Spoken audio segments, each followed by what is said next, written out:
SMT Nation, we back. Nation, we've got earnings from Comcast, which is XFINITY, and then we have Charter, which is Spectrum. You know, we do that, we cover that here because they're involved in wireless now, and their competition, some new competitors, are the wireless companies. Let's see how their quarters went. Let's see if we can kind of summarize everything and see what the industry looks like here, Q1 2024. I'm going to go ahead and post you guys a couple of links down in the description to get you going. If you want to check out more details from the earnings, links will be in the description. Ways to support us can be found there as well. Please do like and share this video, subscribe if you're new here, and turn on the bell notifications icon to never miss an upload from the SMT. All right, let's start first with Comcast. Financials. They got $98 billion in debt, people. They have a large network reinvestment process going on, and it's a big, long road ahead of them, probably the rest of the decade, right? So these are big quarters for them. Broadband ARPU is up 4.2%, so it looks like they're upselling their customers. $4.5 billion in free cash flow. They were able to generate $30 billion in revenue, and that includes TV, broadband, wireless, studio, parks, all those things. The wireless business now has over 6.6 million customers as of the end of last year. Let's go ahead and add 289,000 mobile lines to that number, right? So putting it probably closer to about 6.9 million. So they should hit 7 million pretty soon. 11% penetration in wireless where they sell it, right? So that's 11% is pretty good. That basically means, they're converting customers. They're getting lines on their business. They did not actually put sub additions on the presentation for broadband.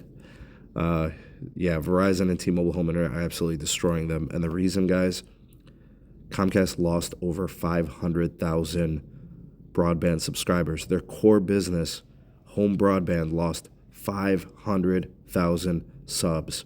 That is insane losses. I'm surprised this stock wasn't down 30, 40, or 50% on that news. They are hemorrhaging customers. The ticker is down somewhere between like 8 to 10% on the earnings release. Year to date, the stock is probably down 10 to 15%, somewhere in that range. They're able to make some more money because of rate increases, right? Upselling their customers. But they did lose a lot of TV customers to 487,000. But they have added 3 million paid Peacock subscribers. Wow, what a quarter for Comcast, and not in the good way.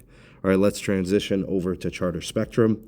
Not really growing, not the losses that we see with Comcast, but they are accelerating their CapEx. They're spending a ton of money.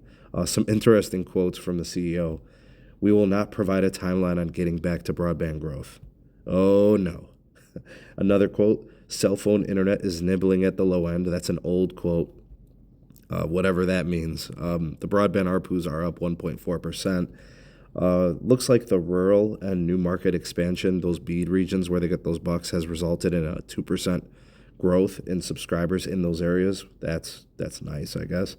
With respect to mobility, the quote from the CEO, "We're going to have meaningful driver of EBITDA growth going forward." But of course, this is not actually reported by them.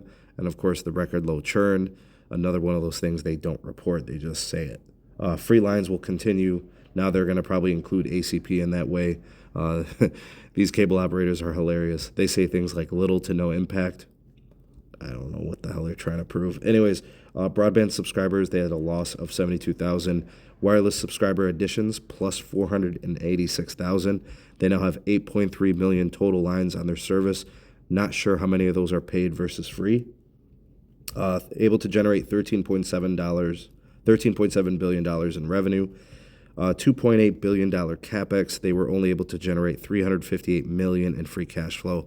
Obviously, the huge network investment, what they call evolution, right? And then they had pay TV losses of 408,000. Okay, so if I had to summarize the cable industry, it's a dumpster fire. It's going to be bad for a long time. Based on T-Mobile Home Internet and Verizon Home Internet, and now even AT&T with their fixed wireless, I don't see Comcast and Charter posting any type of positivity in broadband for a long time. They're in trouble, especially Comcast. Charter is going outside of their footprint and getting larger, so that kind of mitigates some of the loss because they're able to add some customers in those places. But what Comcast and Charter are doing is so interesting. They want to grow in a business that makes them less money, right? Wireless. Meanwhile, they're basically just upselling their current base to more expensive plans, raising prices, as opposed to competing with fixed wireless, who continues to take their lunch. This is crazy. And then throw in, insult to injury. Comcast and Charter were buying back shares of these two companies at their height of value when the tickers were like 50% higher, and they still have share buyback programs in place. It's just crazy. You got CEOs that are selling their stock, getting out of it. I mean, it's just awful. These are two horribly run companies. How their investors haven't capitulated more surprises me and shocks me. Anyways, tell me what you guys think of these numbers. How do you think of the industry now? Well, now that you've heard all this, you all the voice of the people, the SMT Nation, let your voice be heard.